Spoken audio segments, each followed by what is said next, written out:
We're just continuing with the halachot in Siman Resh Mem Tet. We were speaking about right now nothing to do with the actual concept of being Mechalel Shabbat, but rather Zilzul of Shabbat. So we spoke about you're not allowed to make a Seudah on Erev Shabbat. Now we spoke about regular Seudah. What about the Seudat Mitzvah? So it's actually brought down that you're not allowed to do a Seudat Nisuin Be'erev Shabbat.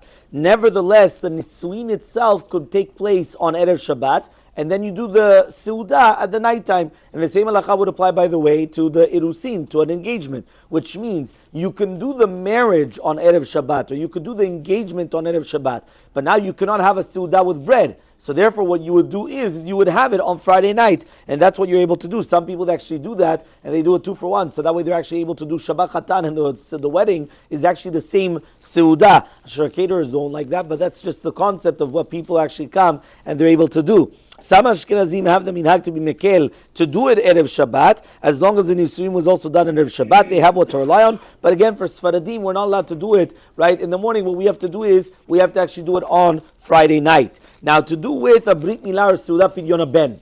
So now the reason why we bring down Brit Milah and Pidyon Ben is it's not just like a wedding. A wedding, you choose the date. And according to you choose the date. So what are you choosing? That it's going to be on Friday, on Erev Shabbat, and you're going to have an entire meal. But when it comes to do a Brit Milah, you don't choose the date of Brit Milah. The Brit Milah falls out that day. Or Pidyon Ben. So it's actually brought down that you're allowed to do it on Erev Shabbat. Nevertheless, Lechatechila, you should try to come and finish, whether it's a Seudat Milah, you should try to start the Seudah or finish the Seudah, whether it's going to be the Brit Milah or the Pidyon Ben, before 9 hours passes into the day. And b'diavad, if you didn't do so, right, which is going to be the 9 hours into the day, which means, let's say, for example, Sosman Kriyat Shema, so then try to do it that it's going to be until what we call the before Chatzot. Because again, before Chatzot, it's still, you have some leniencies over there, but once it gets after Chatzot, then you get more into problems. And the same halacha would apply to any other Seudat Mitzvah, also the exact same thing. Lechatechila, obviously you should try to do it, that it's going to be early on in the morning, and if you not could do that, you could do it